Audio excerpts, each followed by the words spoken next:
Em nome do Pai, do Filho e do Espírito Santo. Amém. Bem-vindo para mais uma meditação sobre a liturgia dominical, junto com a imitação de Cristo. Hoje vamos meditar o segundo domingo da Páscoa. E o evangelho que nos acompanha é João capítulo 20, versículos de 19 a 31.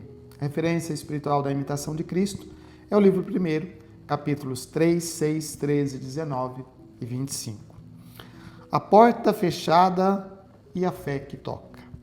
A cena começa com as portas fechadas. O evangelho de hoje começa exatamente nesse ponto. Tudo está fechado. As portas fechadas são um sinal do medo, da resistência. Resistência e medo que todos nós trazemos dentro de nós. O medo ainda ocupa o coração dos discípulos, mesmo depois da notícia da ressurreição. Túmulo vazio, a ressurreição, as portas estão fechadas porque não há uma explicação, não há lógica, não há expectativa deste acontecimento. Tudo é muito novo. Os discípulos passaram por uma situação de grande tensão, de grande constrangimento. A Páscoa já aconteceu, mas o interior ainda não se abriu completamente. Fechados, os discípulos estão. É nesse espaço trancado que Jesus se coloca no meio deles e diz: a paz esteja convosco. Essa é a primeira saudação que o ressuscitado faz. A primeira palavra que o ressuscitado dirige aos seus discípulos é desejando-lhes a paz. A ressurreição não ignora o medo, ela entra nele. Assim como Deus não ignora os nossos medos, mas ele também entra nos nossos medos justamente para nos dar a libertação deles. À luz da imitação de Cristo, entendemos que a transformação verdadeira começa no interior. No livro 1, capítulo 3, lemos: a verdade fala interiormente ao coração silencioso. É preciso entrar no silêncio. O silêncio é uma das dificuldades do nosso tempo, quando nós não nos deixamos estar livres dos barulhos externos. Até quando vamos rezar, queremos alguma música de fundo, alguma coisa que nos ajude. E não é isso. É preciso entrar no silêncio para poder ouvir a Deus que fala. Cristo não arromba a porta, também não é uma explosão. Ele se coloca no centro, na proximidade dos discípulos.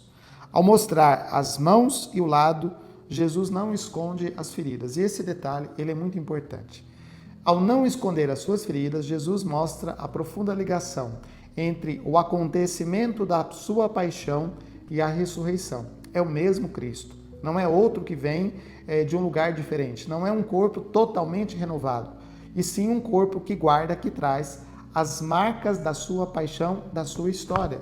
Isso é fundamental, porque nós não estamos diante de algo extraordinariamente novo, como se a história passada não tivesse importância. Não, é essa história passada assumida por Jesus, é este corpo humano assumido por Jesus que agora está ressuscitado. A ressurreição não apaga a cruz, mas a transfigura, dá um sentido profundo àquela dor humana. A paz oferecida nasce justamente das chagas abertas. Somente quem já passou pelo sofrimento é capaz de entender o sofrimento do outro e ajudar o outro no conforto do seu sofrimento. Somente quem conhece o sofrimento pessoalmente pode entender a dor e a angústia do que está a seu lado. A imitação de Cristo, no livro 1, capítulo 13, recorda: não é grande quem nunca sofre, mas quem suporta com paciência. As feridas glorificadas revelam que o amor fiel atravessou a dor e a transformou. A Páscoa não elimina a história, ela redime a história, ela ressignifica a história. E é isso que também acontece conosco. Quando nós fazemos o encontro com Cristo ressuscitado, a nossa história não é apagada, mas ela é redimensionada a partir do encontro pessoal com o Senhor. Tomé representa a inquietação honesta, a inquietação humana, a inquietação de todos nós. Não é apenas uma dúvida, mas podemos dizer que é uma dúvida sistemática de alguém que sabe que se não é o mesmo Senhor que passou pela cruz, ele não pode dar um sentido, um significado à minha história, à minha existência. Ele não rejeita a fé, deseja compreender, tocar e experimentar. Sua ausência na primeira aparição é também imagem da solidão interior. Aonde estava Tomé? Tomé possivelmente estava vivenciando o seu tempo de sofrimento, de luto, de dor, afastado da comunidade. às vezes nós também nos afastamos da comunidade por algum motivo. Até por digamos, por um breve momento em que parece que não temos fé. Mas a comunidade está sempre aberta, disponível para nos receber. Tomé vivenciou esta dor, esse sofrimento, no isolamento, na solidão, que às vezes nos acompanha. A imitação de Cristo, no livro 1, capítulo 25, ensina: quanto mais alguém se conhece, mais aprende a confiar em Deus. Tomé precisa atravessar a própria dúvida para amadurecer. A fé pascal não nasce de uma pressão externa, mas de um encontro pessoal com o ressuscitado, que é anunciado pela comunidade. A primeira pessoa que recebe o anúncio da comunidade sobre a ressurreição é justamente o apóstolo Tomé. E aqui está o elo de transmissão da fé. A comunidade que comunica, a igreja que anuncia esse mistério presente nos acontecimentos na vida de cada um de nós hoje. Quando Jesus retorna e convida Tomé a tocar suas chagas, não há repreensão dura, mas um convite à confiança. Jesus não faz um grande sermão para dizer que Tomé estava enganado, em duvidar, nem nada disso. Como também, quando alguém retorna à comunidade, não existe uma repreensão dessa pessoa, mas existe uma acolhida, uma apresentação, uma disponibilidade para acolher. No livro 1, capítulo 6, nos lembra: o homem interior encontra descanso quando se entrega totalmente a Deus. Aqui, Tomé é aquele que se entrega totalmente a Deus. E Tomé passa da exigência ao abandono sincero ao amor de Deus. Meu Senhor e meu Deus. A dúvida se converte em profissão de fé. O coração que buscava encontra sinceridade nessa acolhida. Por fim, Jesus proclama: bem-aventurados os que creem sem terem visto. É a bem-aventurança da igreja, chamada a viver na confiança da palavra.